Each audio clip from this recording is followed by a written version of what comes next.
Bonjour à toutes et à tous et bienvenue dans cet épisode de Contraste. Oui, vous ne rêvez pas, c'est bien Contraste et plus Contexte, on a dû changer de nom. Oui, parce qu'il y a déjà un média indépendant qui s'appelle Contexte, c'est un média spécialisé qui s'intéresse aux politiques publiques. Ouais, ils nous ont demandé très gentiment si on pouvait changer de nom, donc évidemment on l'a fait pour pas qu'il y ait de confusion possible. Donc le nouveau nom c'est Contraste, avec un S entre parenthèses, ça fait sociaux, ça marche aussi. Après, moi, Maudit, elle a refusé ma proposition qui était d'appeler l'émission Mediapart, avec une inflexion interrogative. C'est pour éviter de confondre avec d'autres médias indépendants. J'en peux plus. Ou alors Host et Maudit décryptent, vu qu'il y a quand même un max de trucs à décrypter dans cette émission.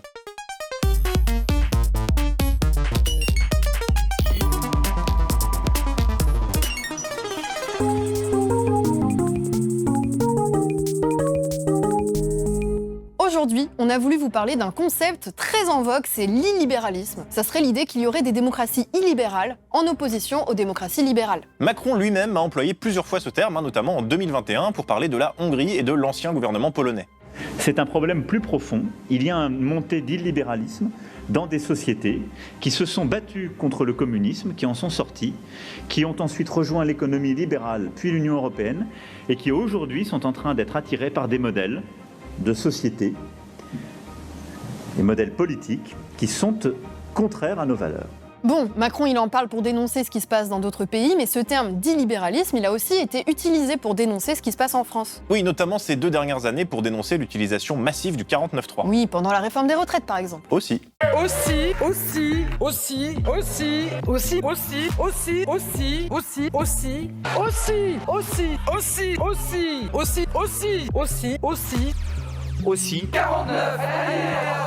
Mais c'est quoi au juste une démocratie illibérale ? Parce que bon, on en parle pour Macron, Macron lui en parle pour l'Europe de l'Est, mais on désigne aussi Trump ou Bolsonaro comme illibéraux, bref, ça fait un peu fourre-tout. Oui, c'est pour ça qu'on va essayer de mettre de l'ordre dans tout ça. Déjà, le terme est assez ancien, comme nous, il date des années 90. Il a notamment été développé et défini par le journaliste états-unien Fareed Zakaria dans un article intitulé The Rise of Illiberal Democracy pour la revue Foreign Affairs.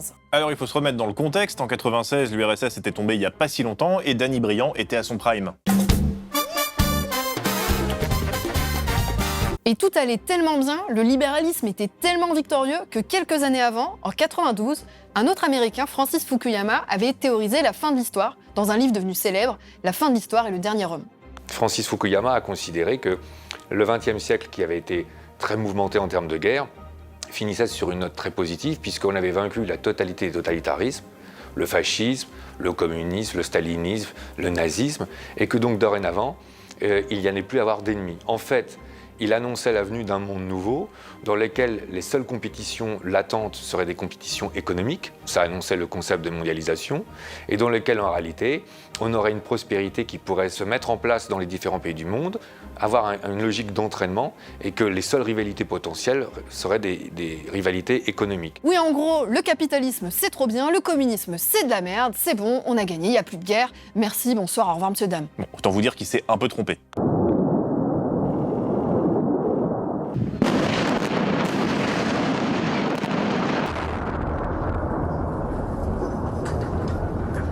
Mais en tout cas, tout ça pour vous dire que Fareed Zakaria, il a écrit dans cette époque, dans ce contexte, enfin dans ce contraste. Il est très optimiste vis-à-vis du capitalisme. Et dans son article, il s'inquiète déjà de la montée de l'illibéralisme dans certaines démocraties. Et il a peur que ce phénomène vienne remettre en cause le libéralisme triomphant et la fin de l'histoire décrit par Fukuyama, le nouvel ordre mondial, tout ça. Alors, comment Zakaria définit-il la démocratie dans son article ? Eh bien, la démocratie, pour lui, c'est le pouvoir du peuple, et le pouvoir du peuple, c'est le vote. Ouais, il a fait une définition Demos Kratos, quoi. Et comme chacun le sait, les définitions étymologiques, c'est pas ouf. N'est-ce pas monté de la chaîne Linguisticae ? Effectivement, c'est de la merde. Mais pourquoi il est sur ses WC ? Je sais pas. À propos de WC, pour continuer à financer notre canard, n'hésitez pas à faire des dons à Blast. Donc, pour Zakaria, une démocratie, c'est quand on vote, et si c'est pas libéral, c'est illibéral. Voilà, c'est aussi simple que ça. Bon, après là, faut peut-être qu'on définisse ce que ça veut dire libéral, même si ça peut vous paraître évident. Oui, parce que nous, les Français, quand on parle des libéraux, on a une idée bien précise en tête. Les libéraux font une politique qui détruit l'État social, les gens commencent à se détester entre eux, ne supportent plus les immigrés, ne supportent plus que quelqu'un vienne chez eux, et du coup, on a comme ça, à cause de la politique des libéraux, une poussée des fachos. Surtout à gauche, quand on dit les libéraux, eh ben on pense à la droite, on pense au libéralisme économique, aux dérégulations, aux privatisations, à Macron. Mais ce terme ne veut pas dire la même chose partout. Les Américains, eux, quand ils disent les libéraux, Liberals. ils pensent aux progressistes, au sens le plus large du terme.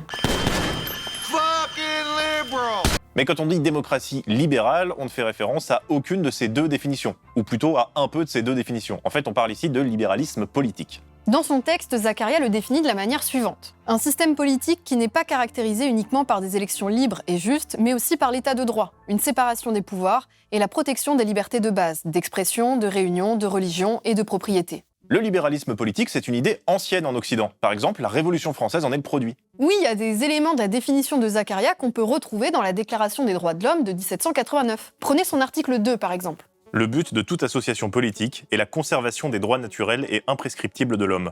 Ces droits sont la liberté, la propriété, la sûreté et la résistance à l'oppression. Le libéralisme, c'est une pensée politique qui vise à protéger l'individu et qui s'est construite contre l'absolutisme. Avec des auteurs comme Montesquieu qui a développé l'idée de séparation des pouvoirs dans son célèbre ouvrage « L'esprit des lois ». L'esprit des lois que je vais d'ailleurs vous citer par cœur. Je fais ça de mémoire car je l'ai lu 11 fois.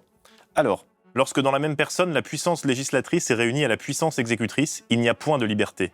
Parce qu'on peut craindre que le même monarque ou le même Sénat ne fasse des lois tyranniques pour les exécuter tyranniquement. Voilà, ça c'est un exemple. La séparation des pouvoirs, c'est un des piliers de la pensée libérale. Donc si vous gardez en tête que, en gros, le libéralisme politique, c'est la protection des droits de l'individu contre l'arbitraire du pouvoir, vous commencez peut-être à voir et à comprendre ce que c'est que la démocratie illibérale. Si la démocratie, c'est le vote et le pouvoir du peuple, comme le définit Zaccaria, une démocratie illibérale, c'est donc un régime dans lequel on vote de façon juste et transparente, mais où les libertés individuelles ne sont pas garanties. En 1996, Farid Zaccaria prenait lui l'exemple de la Serbie, où Slobodan Milosevic avait été élu démocratiquement. Une élection qui a conduit à une guerre et à des massacres. Notre exemple contemporain, toute proportion gardée, ce serait la Hongrie.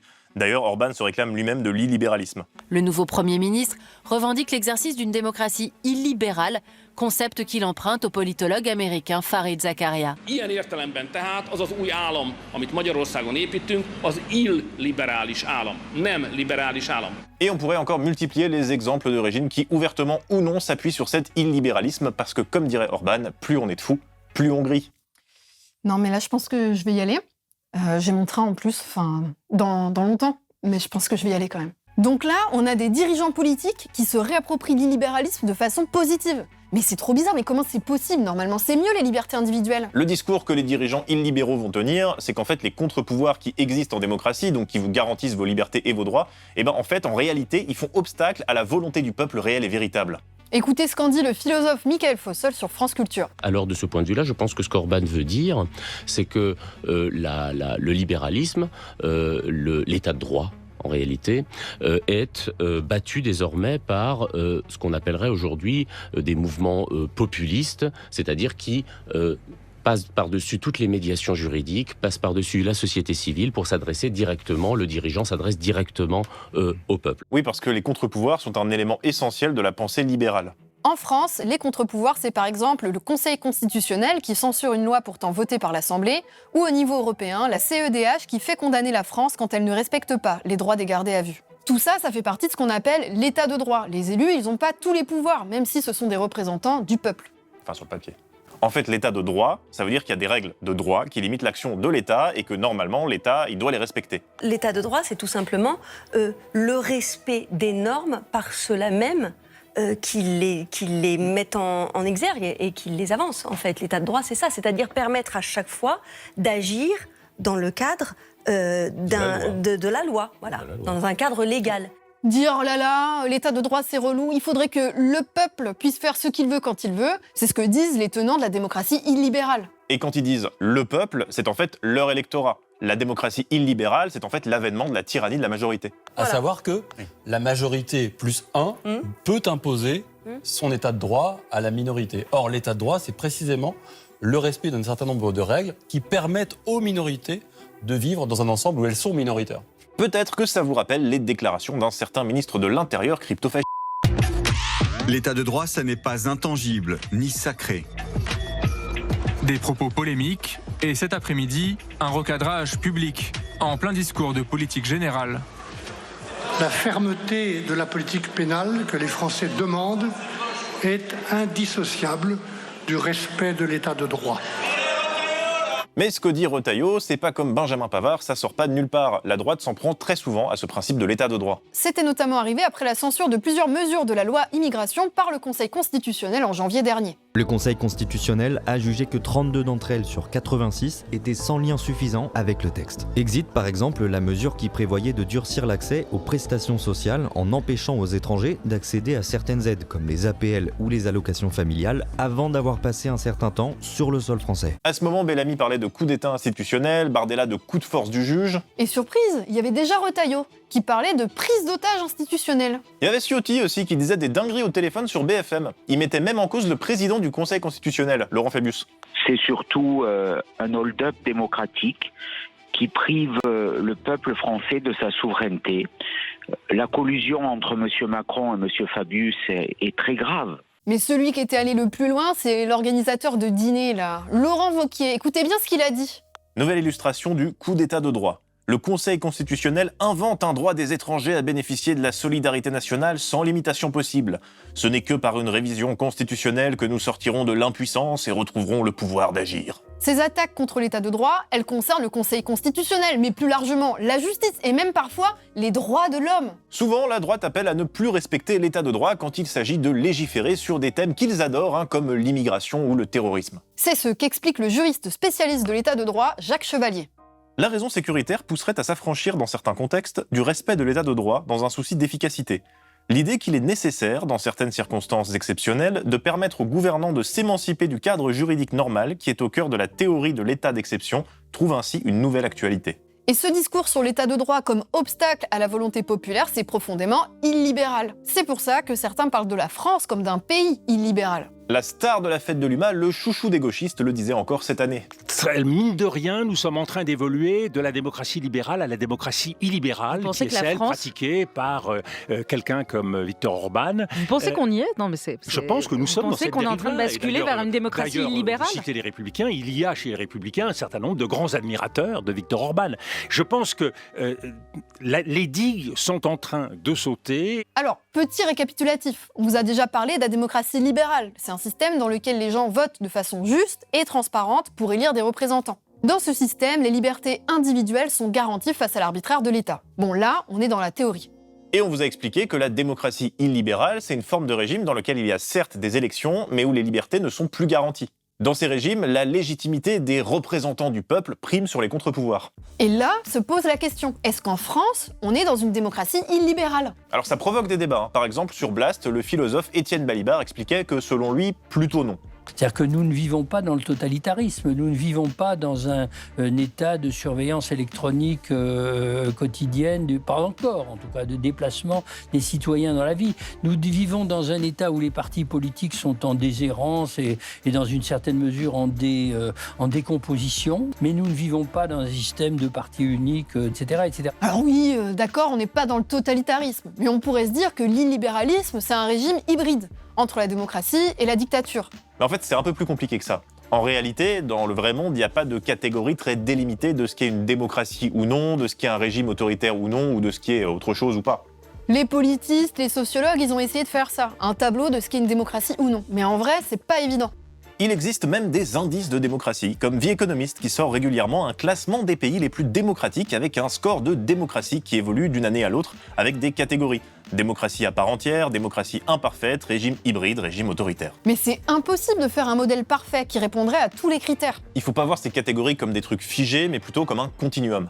Il y a des choses qui s'améliorent, des choses qui empirent, et surtout les États s'influencent entre eux. Donc en fait, on s'aperçoit qu'il y a une circulation internationale, premièrement, mais que cette circulation internationale, deuxièmement, elle n'est pas départagée avec d'un côté des régimes qui resteraient fidèles aux valeurs démocratiques et d'autres qui seraient devenus antidémocratiques. Il y a un continuum et nous sommes mobilisés aujourd'hui parce que nous avons l'impression qu'il y a eu des reculs très importants. Le mot de continuum est important. L'Islande n'est pas la France n'est pas la Hongrie n'est pas l'Azerbaïdjan et l'Azerbaïdjan n'est pas la Corée du Nord. Donc plutôt que de débattre avec des termes de « la France est une dictature », il faut voir au cas par cas qu'est-ce qui recule, qu'est-ce qui progresse précisément. Et puis d'une année à l'autre, certaines choses peuvent avancer. On a par exemple plus récemment la protection de l'IVG inscrite dans la Constitution. Mais d'un autre côté, après la longue période d'état d'urgence qu'on a connue sous Hollande, certaines libertés publiques ont reculé. Des mesures prises à cette époque sont restées dans le droit commun. Beaucoup de juristes nous ont montré qu'il y a des effets de cliquet, on ne revient pas en arrière, on en parlera probablement à propos de la police. Or, on a une démocratie qui se résume à un exécutif présidentiel hypertrophié aux dépens de tous les contre-pouvoirs. Je pense que ça s'accélère. C'est pas nouveau, mais ça s'accélère terriblement ces dernières années. Ça s'accélère, ce mouvement vers l'autoritarisme et l'illibéralisme. Mais est-ce qu'on y est vraiment ? Pour répondre à cette question, ou en tout cas essayer d'y répondre, il faut qu'on revienne aux définitions, et notamment celles proposées par Zakaria. Vous vous rappelez, pour lui, quand il y a une démocratie, c'est simplement quand il y a des élections libres et transparentes. Effectivement, c'est de la merde. Bah oui, vous l'avez peut-être déjà compris, mais cette définition, elle est super restrictive. Évidemment, une démocratie, c'est pas que le vote. C'est d'ailleurs ce qu'explique notre philosophe de France Q, là, Michael Fossel. La démocratie, ce n'est pas simplement un régime politique, c'est cette forme de société où le pouvoir ne s'incarne plus dans un centre, n'est plus en quelque sorte l'attribut ni d'un individu, le prince, ni d'un parti, ni d'une organisation ecclésiastique, par exemple. Alors je dirais le plus petit dénominateur commun, effectivement, d'une société démocratique, pas simplement d'un régime démocratique où l'on vote, d'une société démocratique, c'est le pluralisme et le conflit. Et là, si on prend cette définition de la démocratie plutôt comme une société du conflit, du désaccord, du débat, démocratie illibérale, ça veut plus rien dire, ça devient un oxymore. C'est comme si on disait dictateur démocrate, parti unique pluraliste ou BFM TV pro-Palestine. Je dis que votre chaîne fait du travail excellent par rapport à la présentation du conflit des deux côtés. Pour Zakaria, la démocratie et le libéralisme politique, c'est deux choses distinctes. Mais pour d'autres, les acquis du libéralisme politique, ils sont essentiels à la démocratie. C'est le cas des contre-pouvoirs, par exemple. C'est ce qu'expliquait l'historien spécialiste de la démocratie Pierre Rosanvallon sur Mediapart en 2018. On l'a déjà cité dans la première vidéo d'ailleurs, que vous avez déjà vue, n'est-ce pas ? Bentham, qui est un des grands théoriciens anglais du parlementarisme et de la démocratie, avait une très belle formule. Il disait « Les élections, c'est mettre en avant, donner tout son pouvoir à la voix du peuple. » Mais il dit « Mais il ne faut pas oublier de mettre aussi à la place du commandement l'œil du peuple. » Et nous avons une démocratie de la voix populaire à travers les élections ou les manifestations dans les rues, mais il faut aussi avoir une démocratie permanente de l'œil du peuple. C'est là qu'on voit qu'il y a un conflit de définition. Pour Rosanvallon, les contre-pouvoirs, donc l'œil du peuple, sont essentiels à un fonctionnement démocratique. Pour un dirigeant illibéral, c'est tout l'inverse. Les contre-pouvoirs sont un frein à la volonté populaire. C'est pour ça qu'on vous bassinait avec le contexte. Arrête. C'est pour ça qu'on vous bassinait avec les conditions dans lesquelles Fareed Zakaria a écrit son texte. Vous savez, l'époque du capitalisme triomphant. Pour lui, la démocratie, en fait, c'est pas si important. En fait, selon Zakaria, ce qui peut vraiment améliorer la vie des gens, c'est, surprise, le libéralisme.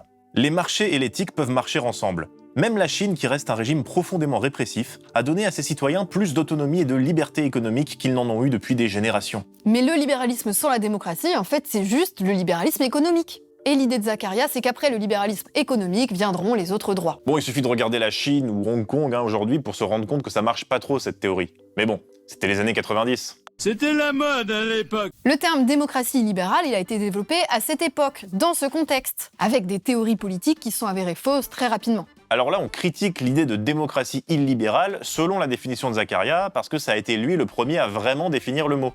Mais ça veut pas dire qu'il faut tout jeter à la poubelle. Non, c'est juste que illibéral, c'est un terme qui a ses limites, qui est peut-être un peu trop réducteur. Pour Fabien Escalona, politiste et journaliste à Mediapart, c'est même dangereux de ne pas questionner notre utilisation de ce terme. Déjà parce qu'il est valorisé et utilisé premier degré par des personnes comme Orban. Mais aussi et surtout parce que ça voudrait dire que nos démocraties libérales à nous seraient immunisées à ces dérives, parce qu'elles sont meilleures par essence. Le problème, c'est la binarité, l'opposition qui peut exister entre démocratie illibérale et démocratie libérale. Et ça, sans voir la continuité qui peut exister entre les deux, le continuum comme on vous disait. Souscrire au match des libéraux contre les illibéraux en se contentant d'une condamnation morale des seconds, ce n'est donc pas seulement négliger les similitudes des politiques menées par Macron et Orban, c'est aussi négliger le fait que la plupart des régimes européens, France comprise, évoluent vers des formes dégradées de démocratie, même si le rythme et l'intensité de cette évolution ne sont pas les mêmes partout. Le terme de démocratie illibérale reste intéressant. Il nous permet de penser le monde et ce qui se passe aujourd'hui, notamment à l'est de l'Europe. Oui, parce que c'est vrai que c'est nouveau, c'est inhabituel, mais ça ne nous empêche pas de rester critique des définitions. Il faut rester critique de nos régimes aussi, parce qu'on est effectivement dans une période de dérive autoritaire. Par exemple, et puis c'est un autre truc que font aussi les régimes illibéraux, en France, le pouvoir a tendance à s'attaquer au monde universitaire, à la recherche. Vous vous souvenez du duo démoniaque Blanquer-Vidal ? Ça, c'est quelque chose qui va être poursuivi ensuite avec la campagne contre l'islamo-gauchisme. Donc, en fait, cette campagne qui va mener à la loi sur le séparatisme, elle nous montre qu'il y a un lien avec le monde social, pas simplement le monde universitaire, mais qu'il y a une bataille qui se joue. Ça va être repris par Jean-Michel Blanquer, qui, en octobre 2020, juste après la mort de Samuel Paty, accuse les universitaires en considérant qu'il y aurait une complicité intellectuelle avec le terrorisme et qu'il y aurait des auteurs intellectuels de l'assassinat de Samuel Paty. Ces accusations extrêmement graves, extrêmement violentes. De terrorisme intellectuel plus récemment. Obscène. Les libertés associatives sont aussi attaquées en ce moment même, avec la mise en place en 2021 du contrat d'engagement républicain qui permet de s'en prendre notamment aux associations musulmanes ou perçues comme telles. La Ligue de l'enseignement a fait tout un plaidoyer pour demander l'abrogation de cette loi, qui pour elle est un premier pas vers la destruction progressive de nos libertés collectives. Alors, est-ce que ça suffit à dire que la France est un régime illibéral? Pas sûr. Par exemple, les contre-pouvoirs fonctionnent encore un peu. Oui, et puis la justice arrive encore à condamner des politiques, même si c'est difficile. Mais on vous l'a dit, c'est un continuum, donc les définitions ne sont pas figées, et dites-nous ce que vous en pensez dans les commentaires. En tout cas, ce qui est certain et qui est documenté, ce sont les faits sociaux qui nous disent qu'on se dirige vers un régime de moins en moins démocratique, de plus en plus brutal, notamment vis-à-vis des minorités.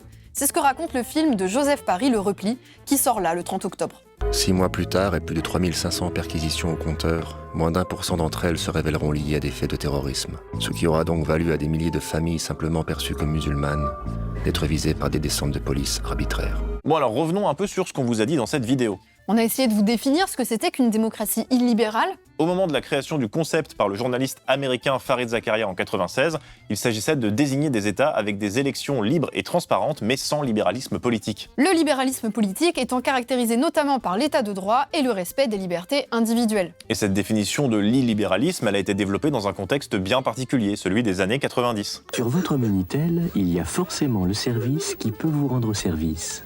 J'appuie sur Envoi. Voilà. Au moment de la chute du bloc soviétique et de la victoire du capitalisme, on pensait que le libéralisme politique et notamment économique serait la réponse à tout.